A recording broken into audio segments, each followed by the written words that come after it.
pour en aviser la présidence.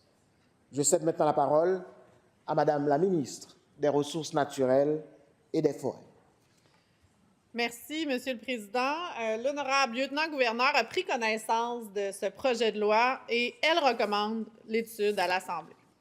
Je sollicite donc aujourd'hui l'appui des membres de cette Assemblée pour l'adoption du principe du projet de loi 93 concernant notamment le transfert de propriété d'un immeuble de la ville de Blainville.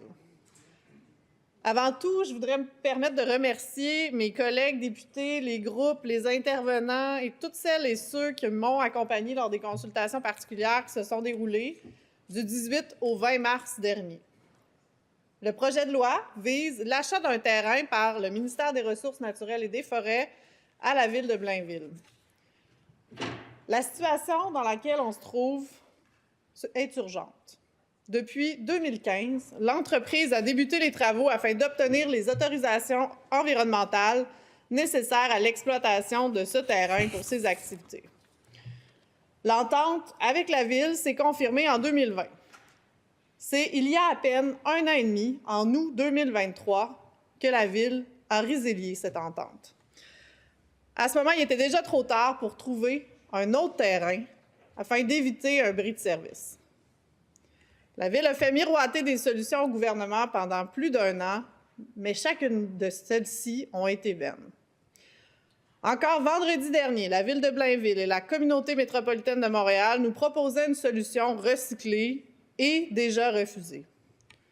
Mais on n'a plus de temps à perdre, Monsieur le Président.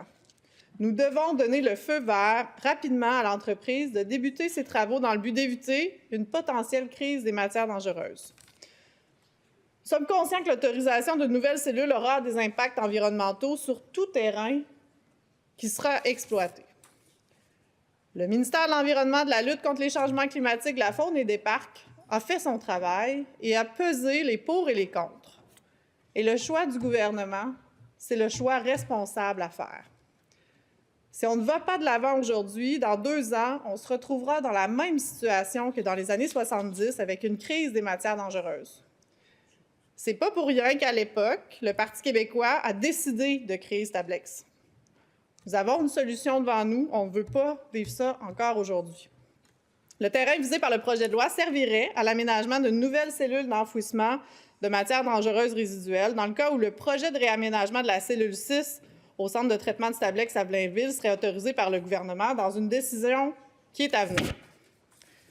Ce terrain avait été offert par la Ville de Blainville à l'entreprise en 2015 afin d'y installer les opérations de la cellule 6, mais surtout pour éloigner ces opérations d'un quartier résidentiel qui s'est construit récemment.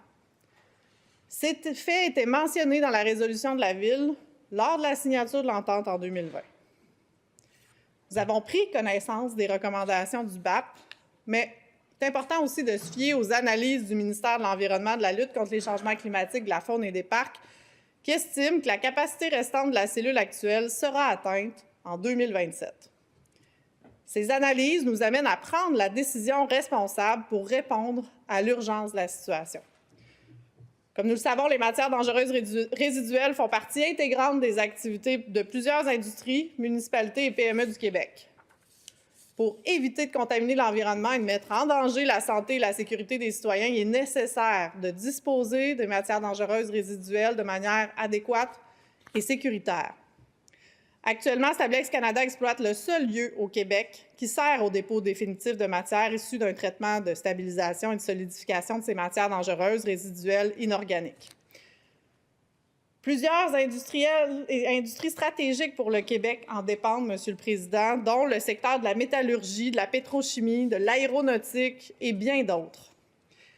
C'est environ 600 entreprises et municipalités québécoises qui bénéficient des services de l'entreprise.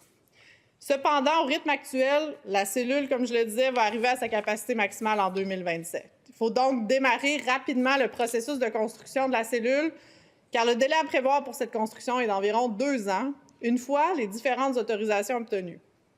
Il y a donc urgence d'agir en vue d'éviter cette rupture de service et surtout les répercussions néfastes pour le Québec qui s'en suivraient. Monsieur le Président, notre objectif a toujours été d'éviter une crise de gestion des matières dangereuses. Ça fait plus de 10 ans que ce terrain est étudié, mais on n'a plus le temps de tergiverser. Il n'est pas minuit moins une, Monsieur le Président, il est minuit et une. La situation est inquiétante et réelle, et je ne voudrais pas être la personne qui mène le Québec à cette crise.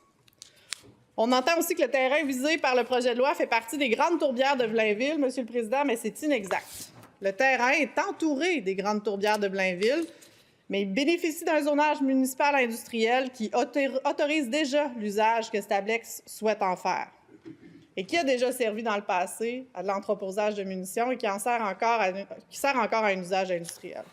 Il n'y a donc pas de préjudice sérieux ou irréparable pour la ville de Blainville. Ce terrain est dénaturé depuis plusieurs décennies par l'activité industrielle, tandis que le terrain autorisé dans les années 80 est encore intact sur une grande partie de celui-ci. Il est aussi important de mentionner que le terrain visé par le projet de loi est à un peu plus d'1 kilomètre d'un quartier résidentiel, tandis que le terrain préconisé par la ville de Blainville se trouve, lui, à 300 mètres du quartier résidentiel. Les principales dispositions proposées dans le projet de loi entourent donc les modalités de transfert de propriété du terrain ainsi que les mesures relatives à l'aménagement et l'exploitation d'une nouvelle cellule d'enfouissement de matières dangereuses résiduelles sur le site. En terminant, je tiens à dire qu'il est crucial de permettre à l'entreprise d'avoir accès dans les meilleurs délais à un nouveau site pour poursuivre ses activités d'enfouissement. C'est essentiel pour éviter toute rupture de service pour l'écosystème industriel québécois. Je rappelle, Stablex Canada exploite le seul lieu au Québec qui sert au dépôt définitif de matières dangereuses résiduelles. Et on est convaincu qu'il s'agit de la meilleure option possible dans les circonstances. Cette mesure de transfert et de location de terrain à Stablex vise à assurer la pérennité du traitement sécuritaire des résidus générés par divers secteurs d'activité, comme je vous le mentionnais, tout en protégeant stratégiquement l'économie du Québec.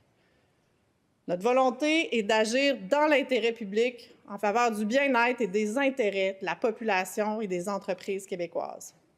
C'est pourquoi je demande à mes collègues leur appui en vue d'une adoption finale du projet de loi dans les meilleurs délais.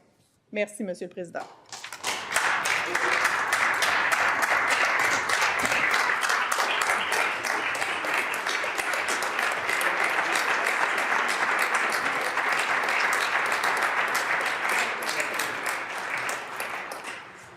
Merci, Madame la Ministre.